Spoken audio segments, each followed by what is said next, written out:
At the university, Professor Kanji is busy doing his work when Matsumoto calls out to him to inform him about the arrival of a pharmaceutical company representative to discuss about the joint research.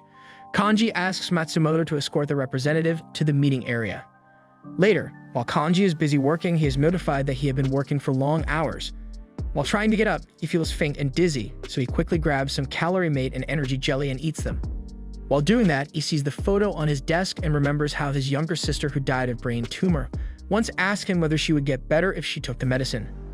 This broke Kanji as he blamed the fact that there should have been effective medicine to save her. He continues working throughout the night and decides to take a 45-minute nap while the process compounds. He falls asleep while hoping to run a town pharmacy someday. Matsumoto comes in the next morning to find Kanji's dead body. Kanji awakens in an unfamiliar room with a maid looking over him. Kanji is dazed and the maid tells him not to strain too hard because he was struck by lightning and hadn't recovered. When Kanji answers, he finds himself stunned by his voice and new body. He quickly stumbles to the window to find himself in a city that looked like it stepped out of a painting. He questions the maid and learns that he's now Pharma Dematicis, the youngest son of the Dematicis family. Kanji realizes he died in the office after working himself to death. The maid notes that Pharma's memories must be jumbled from the lightning strike and reintroduces herself as Charlotte. She makes preparations to help Pharma remove his bandages as he discovers the last thing he wrote down on his arm and rubs it away. As the bandages are removed, Charlotte notices the Panactheo's holy arm on Pharma's arm. As Charlotte gives a tour of the mansion, she talks about Pharma's family. This includes Bruno Dematicis, the Archduke and president of the local college, Paul Dematicis, the eldest son who was studying abroad, Beatrice Dematicis, the mother, and Blanche Dematicis, his little sister. Charlotte mentions that they're nobles because of the divine arts they use. Both Pharma and Charlotte panic when Pharma doesn't remember how to use divine arts. Charlotte warns Pharma that he has to learn soon, or, in the worst case, he could be driven from his estate in shame. Pharma goes back to his room and thinks about the divine arts. He pictures the form of water and the marks on his arms glow. He then produces a ton of water, so he goes to the window to expel it. After stopping it, he spotted Charlotte in the garden, who's delighted that Pharma remembered how to use the divine arts. She decides to join Pharma after getting some dry clothes, and Pharma decides to try out what else he can create. Pharma finds he can create element and compounds while also erasing them as long as he knows their chemical compounds. Pharma is taken to the study where he can read all the books, likely due to Pharma's memories. He also finds that the medical knowledge of the world is stuck in the medieval age. Pharma heads to the dinner table where Blanche, Beatrice, and Bruno are relieved that Pharma is okay. Pharma lets his family know that everything is okay while having to realize he needs to live this boy's life. After being tested by his father, he's allowed to go back to his studies with Eleanor. Eleanor is suspicious of Pharma's placid personality, timidity, and lack of charm. Pharma mentions how he was struck by lightning, and it gets him off the hook. She mentions how nobles have various gods that they pray to, with the Dematicis family worshipping the Panactheos and the Bonifoy family worshipping the Hydrotheos. Eleanor shows off a spear of water and asks for Pharma to do the same. Pharma does so only for the spear of water to be massive in size and blow Eleanor back. She asks how Pharma could do such a massive attack while not doing an incantation. She decides to check out Pharma's mana by using a divinometer. Pharma holds it, and it overloads. Eleanor is startled and asks how it should be possible. She sees the Panacthea's holy mark, and while Pharma tries to call it a Lichtenberg figure, he's proven wrong when she mentions marks don't glow. She also mentions that Pharma should keep this a secret. Pharma then accidentally activates his divine eye to see Eleanor's injured finger. Eleanor is shocked again and scared when it's revealed that Pharma has no shadow. She begs for mercy and falls over. Pharma tries to help her up, but Eleanor runs off screaming. Pharma Dematicis hears from his father, Bruno Dematicis, that Eleanor is out of the cold. He also mentions that Eleanor isn't coming and asks if something happened. Bruno gives him a letter and potion to give to Eleanor. Pharma notices the potion will only have the same effect as a nutrient drink. He makes a new drug for Eleanor to help her with her sickness. He arrives at Eleanor's estate for her to be in a suit of armor. She says that Pharma must be here to kill her for knowing his secret, but Pharma refuses. Pharma offers medicine twice and Eleanor thinks it's poison. Pharma dissuades her fears both times and mentions that he needs her to continue tutoring him. The next day, Eleanor returns to the estate to continue teaching the divine arts to Pharma. He notes that she's still wearing armor, but she says it's a precaution. She thanks Pharma for the gift and takes him to a deserted island to continue learning. Later, Pharma diagnoses the staff with his divine eye and learns more about his abilities. Pharma agrees to treat each of the staff's independent needs. All of them are either surprised or overwhelmed. Later, Blanche comes down with chicken pox and that she has to be isolated for 3 weeks. Bruno hints that Pharma can see her because he had chicken pox already, but warns him about that he could catch it again. Pharma is surprised at Bruno's extensive knowledge. Bruno leaves slightly coughing. Pharma decides to make antiviral cream for her. He goes to see Blanche and gives her the medicine. Blanche begins scratching and Pharma warns her about spreading the virus. A few days later, Blanche makes a complete recovery. Bruno asks about her condition and how she recovered so fast. Blanche keeps Pharma's secret. Pharma begins working on a handheld microscope so he can show bacteria and such to Blanche. He's eventually called by Simon to see his father, who had requested him to see the Queen. Pharma accompanies his father, Bruno, to the royal palace where Her Majesty's condition has turned for the worse. They meet up with Claude, the head physician, and eventually Queen Elizabeth. Pharma makes note of his father's tests and how they turn to the stars. Despite this, Bruno assures the Queen that she'll be fine. Pharma decides to use his divine eye and determines that the Queen has tuberculosis or the White Death. Louis cries for his dying mother, so Pharma steps up saying there's a new medicine for the White Death. Everyone tells Pharma to stop, but the Queen hears Pharma out and agrees to be in Pharma's care. Pharma seals himself in a laboratory and begins creating a 4-drug cocktail. As he's creating it, Bruno bursts in demanding that Pharma should cease his foolishness. Pharma says that a cure does exist and that Bruno will have to take it since he caught it while tending to the Queen. Pharma tries to get back to making the medicine but is stopped by his father's divine arts. He attacks again, but Pharma stops it and makes a barrier of ice. Bruno is stunned, asking who Pharma is and what he means to do. Bruno notices the holy mark of the Panakthios on Pharma's arm, saying that his god granted his blessing to his youngest son. Bruno asks if Pharma is still his son, and Pharma replies that he considers himself to be. Pharma returns to the Queen's bedroom wearing a mask. Pharma brings the microscope he made along with a sample he obtained from the Queen. He helps the Queen see the bacteria causing the White Death through it. Claude and the other physicians see it and are stunned. Elizabeth agrees to take the medicine. As they return, Pharma gives Bruno his medicine to take while mentioning that he helped him understand what needed to be done with patients facing their imminent death. Bruno agrees and they decide to share knowledge as the rest of the family welcomes their return. During the first 3 months of Elizabeth's treatment, Pharma and Bruno exchange information regarding medicine. Bruno mentions that someone was looking for the White Death cure, but he sent the noble on his way. He also mentions that someone may have brought the White Death into the castle. As Pharma leaves, Bruno thinks about one such heretic. Before Pharma sees the Queen, he's pulled aside by Noah, who gossips about what the Empress can reward him with. Pharma has no ideas at first, but then mentions that he wants to open up a pharmacy in the capital to tend to the rich and poor alike. After 3 more months, a ceremony is held for Pharma and Bruno at the royal court. A fully healed Elizabeth grants Bruno the land of Marseille. She also promotes Pharma from apprentice to official royal pharmacist. She also gives permission for him to open his pharmacy in the capital. Later, when asked about what he'll call the pharmacy, he's offered some ideas. He accidentally mutters how his pharmacy would be a parallel world pharmacy, and it becomes the new store title. The chairman of the local pharmaceutical guild, Varen, meets up with Pharma. He attempts to bring down Pharma's reputation only for Pharma to shrug it off. When he tries being more deliberate, he is sent away by Eleanor. Pharma hires Eleanor and Charlotte to work as his staff, but is perplexed on where to find someone who can handle bookkeeping. When coming home, he gets news that Cedric is retiring. Pharma realizes that Bruno let Cedric go so he could be of use to Pharma and is grateful. Later on, Pharma opens up his pharmacy after a long speech that is attended by some nobles and notable commoners. A month after Parallel World Pharmacy has opened has led to only sporadical visits from nobles and merchants. Eleanor isn't surprised given that customers prefer loyalty and nobles prefer convenience. The only regular customer, Jan, comes in looking for water and sailor's candies which contain vitamin C. After he leaves, Pharma's parents check out the shop in disguise. Pharma explains the situation and Beatrice suggests selling cosmetics. Pharma is for the idea since he took part in cosmetic testing in his previous life. Bruno is okay with it as long as white face powder isn't sold. Pharma is impressed with Bruno's knowledge, seeing as how white face powder has poisonous lead and mercury compounds. Pharma decides to get some safer makeup ready in a week. The makeup becomes extremely popular and most of the town goes wild over it.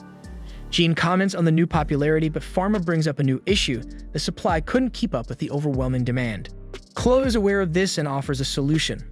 Open up an independent subsidiary store with Pharma as the proprietor. Midi Cosmetics opens and Pharma is amazed. Chloe introduces the staff, which comprises of older women pharmacists. Pharma visits the Queen Elizabeth, who has heard tales of Pharma's cosmetics. She wants to hear about future cosmetics and is allowed to test a medicated lip gloss. For a summer vacation, the de Mattis's family visits Marseille. Eleanor also decides to go swimming as Farm looks back on his old life and how his younger sister didn't get the chance to swim. As Pharma is reminiscing, Blanche is swept into the sea by a large wave. Pharma quickly goes out to sea to rescue her with Eleanor following. Blanche is pulled underwater and Pharma goes through a relapse on being unable to save his sister again. He activates his divine power and eliminates a chunk of the sea. Eleanor and Charlotte are stunned as Pharma gets the 3 people in the water ashore. As Pharma goes to bed, he thinks about how he could have dried up everyone nearby if he wasn't careful. On a rainy night, Salomon hears of Pharma's feats and is keen to eliminate this heretic. When the pharmacy reopens, it's very busy. Pharma tries to help 2 white-robed gentlemen, but they leave. The next morning, a blindfolded horse carrying a cart of sediment ran into the pharmacy as the guard was changing shifts. Bruno calls this an act of war and sends people to investigate. Saverick tells Pharma that no one was hurt and purifies the sediment inside the store floor. Jean comes by with some people to help along with people of the community. Pharma is grateful. A woman then comes by asking for Pharma's help in helping her father. Pharma agrees to go and goes on horseback with the woman. They ride into the countryside, but before Pharma realizes what's happening, the woman is gone. Pharma is then surrounded by the church's inquisition led by Salomon. In a flashback, Eleanor teaches Pharma de Mattis's about the temple ranking above even the queen and how they give the power of divine arts to the nobility. She also mentions the Office of Inquisition that takes out evil spirits and heretics that abuse divine arts. Back in the present, Salomon announces himself and demands that Pharma step back. Pharma obeys and is put into a binding circle. It doesn't work because Kanji is not an evil spirit. One of the officers uses fire divine arts, but Pharma creates a nitrogen barrier and eliminates the oxygen to extinguish the fire. Pharma expresses that he doesn't want to harm anyone, but Salomon wants everyone to obliterate him. The officers use a variety of divine arts, but Pharma protects himself with an ice barrier. He blows everyone back while mentioning he wanted to solve this without using violence. Salomon is knocked off his horse and sees Pharma's holy mark. Salomon claims that he didn't see the signs and the person before them was the Panatheos. The officers quickly bow before Pharma and apologize. Salomon is even willing to offer up his life as he broke his leg when he fell off his horse. Pharma looks at Salomon through the divine eye and suggests amputation. Pharma creates a stone examination table and tells everyone that he's going to treat Salomon. Pharma explains the process to Salomon and he gives consent to what he believes is a guardian deity. Pharma creates a spinal tap to eliminate the pain and tests it with a chunk of ice. Once Pharma has completed the operation, he mentions that Salomon's life is no longer in danger and that he can be taken to the temple to recuperate. They comply as the carriage arrives. A few months later, the new head bishop, Salomon, visits Parallel World Pharmacy to the surprise of Eleanor and Charlotte Soler.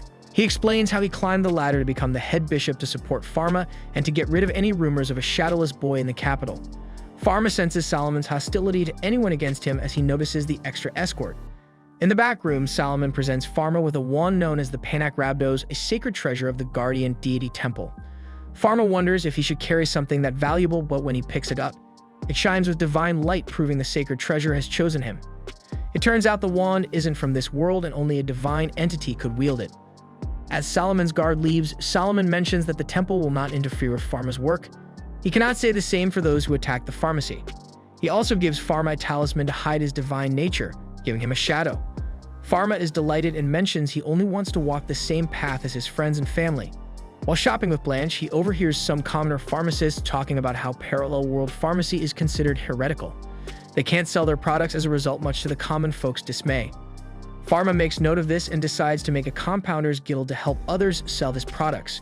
Later that night, a commoner pharmacist, Jean Allengavin, is distraught that he can't heal his sick daughter.